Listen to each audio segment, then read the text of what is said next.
Oke, halo teman-teman. Kali ini kita akan membahas sesuatu yang sangat krusial. Kenapa sangat krusial? Karena ini akan menyangkut keberlangsungan hidup kita di negara Indonesia tercinta ini.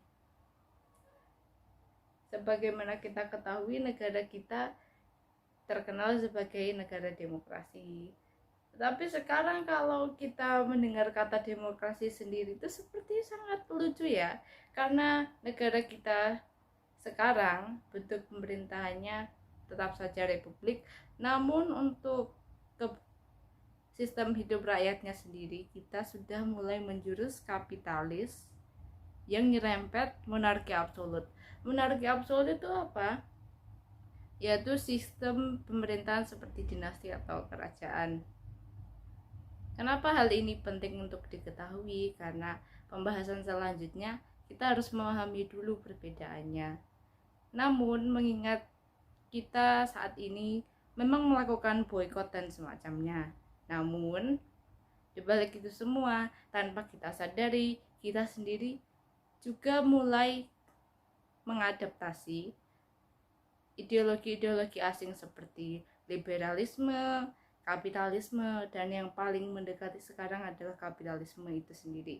Tentu saja sangat ironi ya, karena kita di era beberapa abad lalu berusaha sekali untuk menghindari intervensi asing, tapi sekarang justru kita terjebak dengan ideologi asing itu sendiri, dimana ya tingkat kapitalisme bisa dijelaskan sendirilah, semakin tingginya ketimpangan sosial, semakin buruknya angka kemiskinan dan lain sebagainya. Kalau seandainya Anda tidak merasa bahwa semua ini penting, itu tidak ada hubungannya sama hidup saya, nggak bakalan ngaruh sama hidup saya tuh, kenapa sih harus ngurusin hal kayak gini, nggak penting banget. Kalau Anda berpikiran seperti itu, selamat karena Anda sudah masuk ke jebakan pemerintah yang kapitalis dan juga korup. Selamat, sekali lagi selamat. Kenapa? Karena memang pemikiran seperti itulah yang diharapkan oleh pemerintah di atas sana, yang korup, yang tidak bertanggung jawab dan lain sebagainya. Mereka sangat mengharapkan kita tidak bisa melakukan apa-apa gitu. Dan justru dengan kita tidak melakukan apa-apa, kita tidak menyampaikan pendapat, kita tidak berkeluh kesah, kita tidak mengutarakan kegelisahan kita tentang hidup di sini. Dengan itu semua, ketika kita memutuskan untuk menjadi seorang penduduk yang pasif, ya sudahlah, bukan urusan saya, toh nggak bakalan ngaruh sama kehidupan saya. Yakin nggak ngaruh, yakin. Sekarang kita lagi rame tapra, kemudian nanti ada lagi undang-undang yang diganti. Jika kebijakan banyak diganti, kemungkinan juga menyusahkan rakyat. Belum lagi pendidikan yang semakin mahal.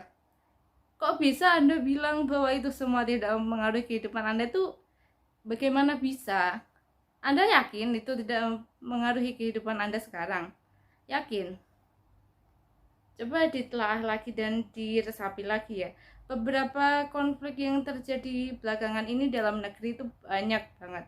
Dan nggak mungkin satu pun dari semua itu tidak mengaruhi kehidupan Anda, itu tidak mungkin. Dan ketika kita memutuskan untuk diam saja, itu sama dengan artinya bahwa tanpa sadar kita secara langsung sudah menyuburkan paham kapitalisme itu sendiri. Rakyatnya memilih tidak mau tahu, tidak mau mencari tahu, dan terlalu cuek, memutuskan untuk tidak peduli.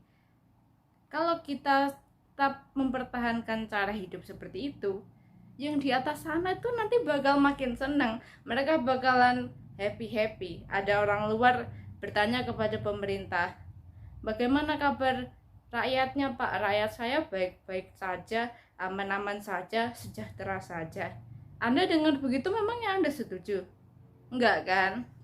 Karena itu kita harus melakukan perubahan itu mulai dari yang kecil juga tidak apa-apa. Seandainya mungkin kita merasa terhalang karena Saya tidak bisa mewakili atau menyuarakan pendapat tersebut karena mungkin faktor tenaga, faktor usia, atau faktor lain sebagainya. Saya mengerti, tidak masalah kalau memang mungkin kondisinya seperti itu. Tapi jangan sampai semua keluhan dan keresahan itu hanya berhenti di Anda. Paling tidak, paling minimal Anda sampaikan itu ke orang lain, ke tetangga, ke kerabat, ke teman-teman, dimanapun itu. Anda setidaknya harus menyampaikan hal tersebut kepada orang yang Anda rasa, Anda percayai bahwa sepertinya dia bisa menyampaikan aspirasi saya gitu. Terserah siapa saja, mau itu golongan pegawai, mau itu anak perkuliahan, yang intinya bisa menarik perhatian dari pemerintah itu sendiri. Jadi tidak mengharuskan ada yang melakukan itu, tapi setidaknya kita harus mulai mempengaruhi orang lain bahwa keadaan ini tuh gawat loh, karena ini betul-betul sesuatu yang tidak boleh kita remehkan. Indonesia sudah mulai menunjukkan tanda-tanda awalnya kehancuran. Kehancuran apa yang akan terjadi? Sudah ada contohnya kok, seperti Uni Soviet. Uni Soviet itu mereka sangat berjaya, perang dimanapun mereka menang. Tapi apa yang bikin mereka hancur? Mereka hancur dari dalam. Nah, potensi seperti ini yang sedang terjadi pada Indonesia. Kedepannya kita juga tidak tahu seberapa sulit begitu. Apalagi sekarang kan isu perpecahan sangat kuat ya.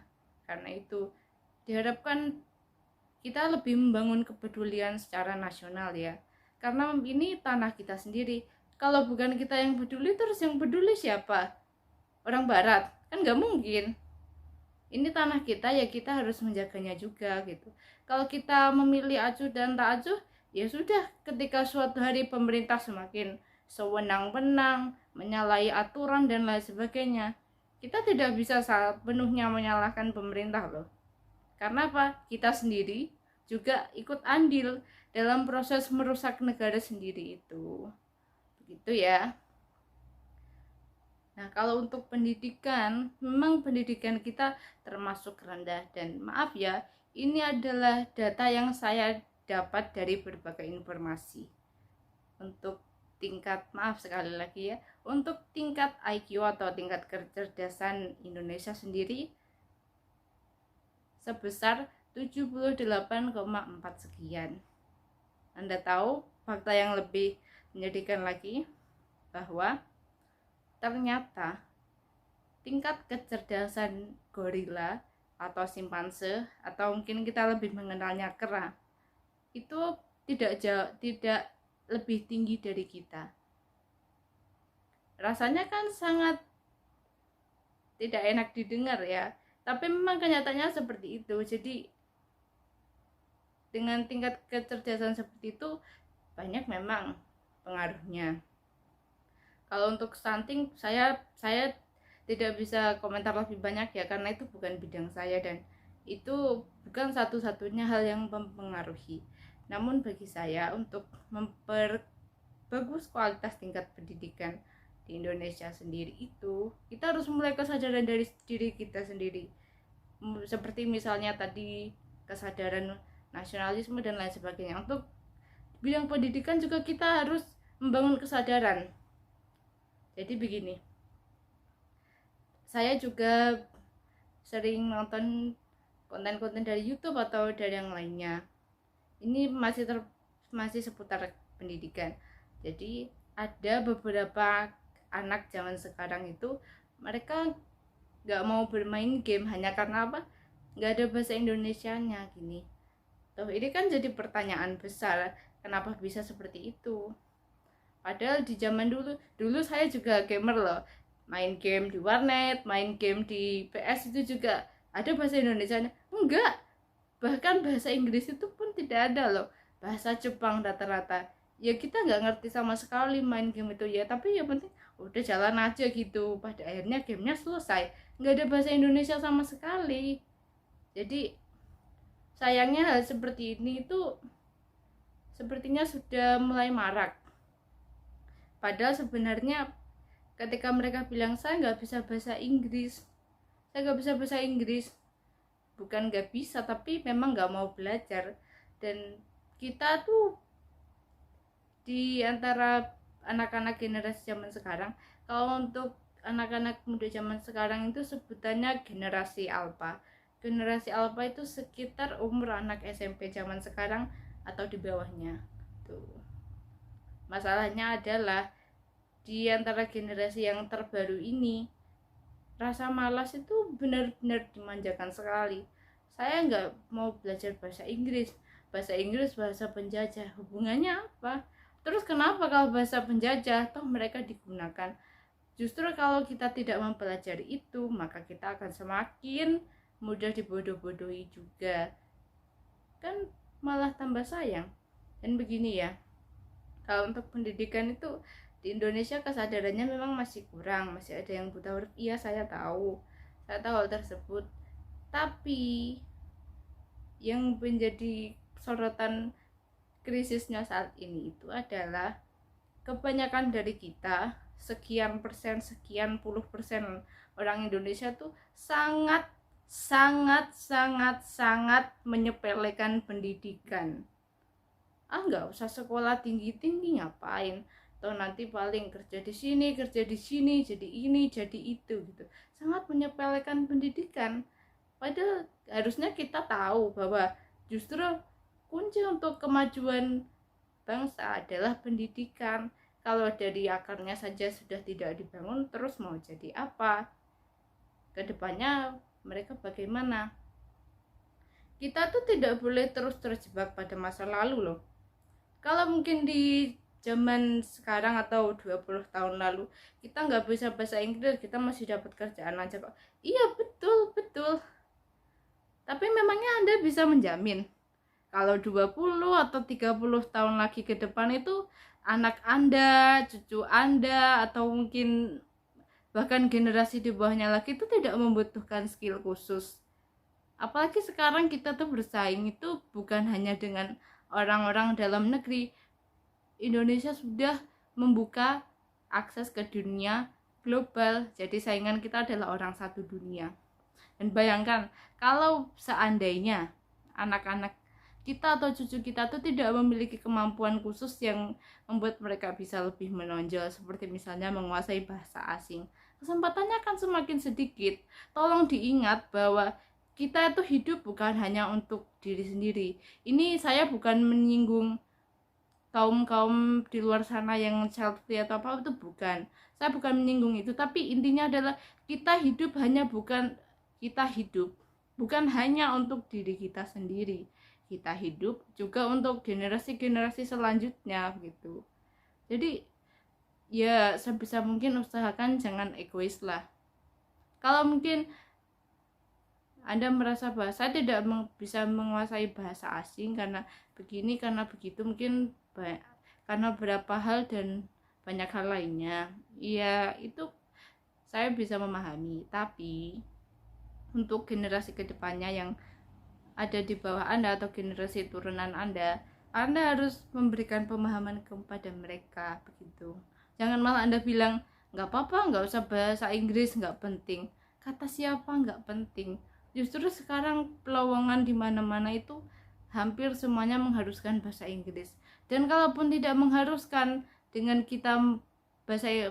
menguasai bahasa Inggris atau bahasa asing itu, tanpa diwajibkan pun, kalau menguasai bahasa asing itu kesempatan kerjanya lebih besar dan juga lebih mudah juga untuk melamar pekerjaan dan lain sebagainya. Karena tantangannya 20 tahun atau mungkin bahkan 30 tahun ke depan itu kita tidak tahu. Tapi pastinya jangan menggunakan standar kita di masa lalu dalam mencari pekerjaan ke standar masa sekarang, karena itu sangat berbeda sekali. Itu jauh berbeda, bahkan jauh lebih sulit. Karena itu jika misal anak kita ada keinginan atau mungkin dia merasa butuh, ayah, ibu, saya pengen belajar bahasa asing, saya pengen kursus bahasa asing, saya pengen les, pengen les matematika atau les piano dan lain sebagainya, tidak apa-apa. Hal seperti itu didukung saja, diupayakan sebisanya. Karena sedih sih sebenarnya kan, karena ya saya sendiri pernah tahu berapa cerita-cerita dari dunia medsos itu. Banyak yang karena putus sekolah, karena begini, karena begitu. Itu sedih banget sih. Nah, kalau dari saya sendiri itu kita harus tanamkan prinsip begini loh. Pendidikan itu investasi mahal. Memang pendidikan itu investasi mahal, tapi untuk jangka yang lama. Cuma kalau untuk kasus yang naik UKT sampai 200% itu memang kelebihan sekali gitu loh. Kelebihannya banyak sekali. Itu juga tidak masuk akal. Tapi begini, investasi pendidikan itu untuk jangka yang lama, prosesnya lama dan manfaatnya juga lama. Dan sayang sekali kebanyakan orang kita tuh memang sukanya uang cepat ya. Untuk investasi jangka panjang itu tidak banyak yang tertarik. Kenapa sih pendidikan di Indonesia tuh makin lama makin mahal? Salah satunya mungkin itu tadi, karena memang jarang sekali kesadaran. Jadi posisi atau lahan kosong itu dimanfaatkan habis-habisan untuk orang-orang yang tidak bertanggung jawab, orang-orang yang ingin memeras uang mahasiswa, uang siswa dan lain sebagainya. Kita harus tanamkan bahwa pendidikan itu kunci utama untuk membangun bangsa. Jangan sampai kita tuh menyepelekan pendidikan gitu loh. Karena sudah pernah saya singgung di salah satu postingan story WhatsApp sebelumnya, kita itu bahkan sudah mulai ketinggalan dari negara-negara Afrika, yang padahal beberapa dekade terakhir kan Afrika dikenal sebagai benua yang tertinggal ya. Kalaupun maju hanya beberapa lah, mungkin seperti Mesir atau Afrika Selatan, itu mereka memang maju, tapi selebihnya kan tidak. Nah, ketika kita sudah mulai disaingi oleh negara-negara Afrika tersebut, berarti itu artinya kita juga akan menjadi negara yang tertinggal. Padahal baik negara-negara di Afrika maupun negara Indonesia itu sama-sama negara dunia ketiga. Mereka tidak banyak kok, lahan sumber dayanya tidak sebesar kita, tapi kenapa mereka sekarang bisa menyaingi kita? Atau mungkin di Amerika Latin tuh mereka juga sudah hampir bisa disebut negara maju sekarang, padahal kan tidak sekaya kita. Nah, semua itu kan dibutuhkan mendalami lagi dalam proses pendidikan itu. Dengan proses pendidikan itu kita tuh bisa mengolah apa saja, bisa memperbaiki tatanan kehidupan, memperbaiki kelas sosial. Percaya deh, memang sepenting itu. Jadi ketika kita semakin menyepelekan, merendahkan, yaitu kita akan semakin ketinggalan di masa-masa selanjutnya. Bahkan bisa jadi itu Indonesia kedepannya akan jadi perebutan lagi. Kan tidak enak ya. Masa kita harus mengulangi sejarah kelam lagi hanya karena kita tidak bisa mengolah alam kita sendiri. Dan tolong diingat lagi poin utamanya, bahwa semua itu dibutuhkan melalui proses pendidikan. Pendidikan itu sangat fundamental sekali. Bahkan kalau dalam Al-Quran kita juga dituntut loh. Ketika orang bilang kamu cukup belajar ini aja, kamu cukup belajar ini aja, dan mereka orang muslim, maka itu sebenarnya tidak benar-benar mengilhami apa yang ada di dalam Al-Quran, tidak benar-benar mengimani apa yang ada di dalam Al-Quran. Karena Al-Quran sendiri justru merekomendasikan atau menganjurkan kita untuk mencari ilmu sebanyak mungkin, memperluas ilmu sebanyak mungkin. Di Al-Quran mau cari apa? Tentang sains ada, astronomi ada, ekonomi ada, bahasa ada, ilmu sosial ada, tentang ilmu medis ada juga. Semua ada di dalam Al-Quran. Jadi ketika kita meninggalkan itu, yaitu sama artinya kita tidak mengimani Al-Quran itu sendiri. Iqra, itu kan yang diajarkan di sekolah atau mungkin di TPQ dulu, Iqra, bacalah, bacalah. Kita harus sekali lagi mengingat bahwa pendidikan itu adalah kunci yang kita butuhkan zaman sekarang. Jangan selalu mengharapkan uang cepat. Seandainya keadaan Anda beberapa tahun lagi tidak berubah karena mindset Anda juga tidak berubah, jangan menyalahkan siapapun. Jangan menyalahkan siapapun. Karena ketika kita tidak membenahi hidup kita, ya hidup kita akan tetap seperti itu terus. Kembali ke poin yang saya pertama kali sampaikan tadi, bahwa kita harus setidaknya memberikan secerca harapan untuk perubahan di Indonesia, mulai dari ya berargumen atau menyampaikan suara tentang kritik-kritik dan lain sebagainya. Karena apa? Kita tuh negara demokrasi. Semakin kita diam saja, kita juga akan semakin ditindas oleh pemerintah. Apalagi pemerintah zaman sekarang sulit sekali kan ditemukan yang bersih. Nah itu tadi, semakin kita diam saja, semakin kita tidak mau, saya tidak mau tahu apa yang ada di atas. Ya sudah, besok kalau pemerintah menghancurkan hidup Anda, ya jangan salahkan pemerintah, soalnya Anda sendiri juga tidak berusaha melakukan apapun, bahkan untuk sekedar menyuarakan pendapat pun tidak mau. Menyuarakan pendapat itu sudah minimal gitu. Prosesnya sudah saya sampaikan tadi ya. Anda bisa menyampaikannya ke orang lain yang Anda rasa dia bisa mewakilkan aspirasi kebanyakan masyarakat. Tidak harus petinggi ya, bisa dari kalangan biasa seperti kita, atau mungkin yang orangnya mentalnya benar-benar sangat berani, sangat memberani gitu, bisa berbicara di depan umum atau mungkin semacam memimpin demonstrasi dan lain sebagainya. Itu sangat penting.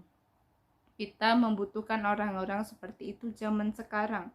Karena apa? Semakin berkembangnya zaman itu juga, kita jadi semakin manja. Mau tidak mau kita harus mengakui hal tersebut. Kita jadi semakin manja. Kita tidak mau keluar dari zona nyaman. Terlebih lagi Indonesia sangat kaya, semuanya ada di sini. Kita mau apa, semuanya ada. Bahan baku lengkap, bahan untuk membuat kehidupan lebih nyaman juga lengkap, semuanya lengkap. Tapi kita tidak bisa memanfaatkan semua itu dengan baik. Sayang sekali ya. Maka dari itu saya ucapkan selamat Hari Pancasila, meskipun memang terlambat ya, harusnya kemarin. Selamat Hari Pancasila semua.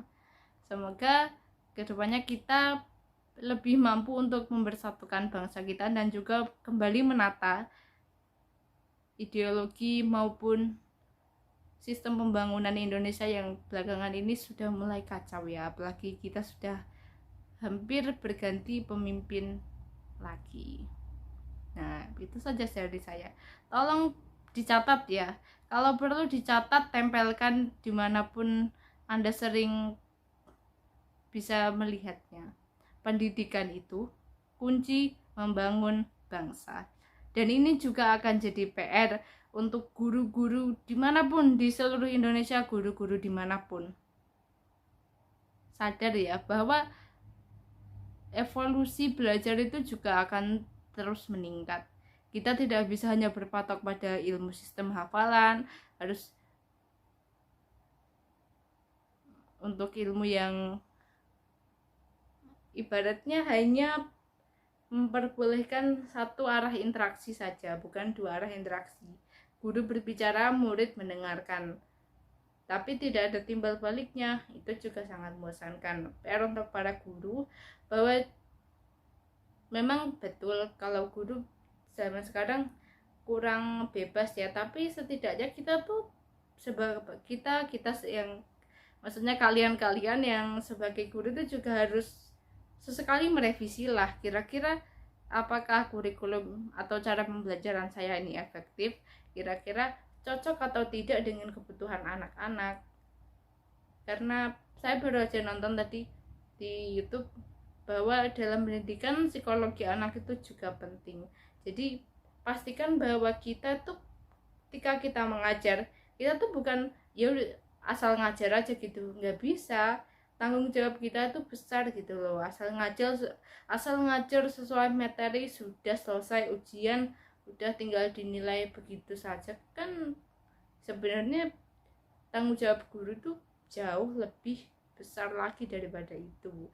Kita juga harus menanamkan pendidikan attitude ataupun akhlak bagi anak-anak, kemudian bagaimana juga untuk mengasah logika, mengasah motorik anak dan lain sebagainya. Itu sangat penting, karena jika seorang anak tumbuh menjadi mungkin ya kurang baik, kurang disiplin dan lain sebagainya, salah satu faktor yang bisa terpikirkan sebagai alasannya adalah dulu metode pengajaran gurunya seperti apa, kenapa anaknya bisa jadi seperti ini.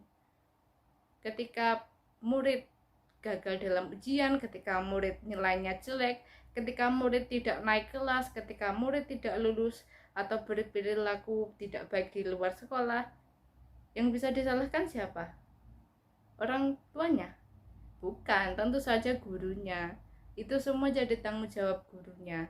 Suka maupun tidak suka itu harus ditanggung, karena memang tanggung jawab guru itu bukan hanya sekedar mengajar saja. Kita juga harus memberikan pemahaman kepada anak-anak apa yang baik atau yang tidak, karena mendidik itu juga satu paket dengan kita mengasuh anak-anak di sekolah. Mengasuhnya bukan dalam mengasuh secara fisik begitu ya, tidak, tapi secara pemikiran dan lain sebagainya. Itu kita juga membantu mereka mengasahnya. Jadi bukan hanya sekedar mengajar teori begitu, bukan, karena mereka juga butuh tuntunan bagaimana yang baik, bagaimana yang benar, bagaimana berkomunikasi dengan teman dan lain sebagainya. Itu semua sangat penting. Jadi guru juga harus memahami betapa gawatnya ketika guru itu tidak bisa menyampaikan materi dengan baik. Jadi mengajar itu bukan hanya mengikuti apa yang di materi, tapi kita tuh harus mengembangkannya juga sesuai dengan kebutuhan murid. Kita harus mengembangkannya dan juga membuatnya jauh lebih menyenangkan. Disesuaikan dengan jenjang masing-masing saja. Misalkan untuk anak SD ya dibuat lebih ceria atau dan lain sebagainya, jangan terlalu kaku begitu.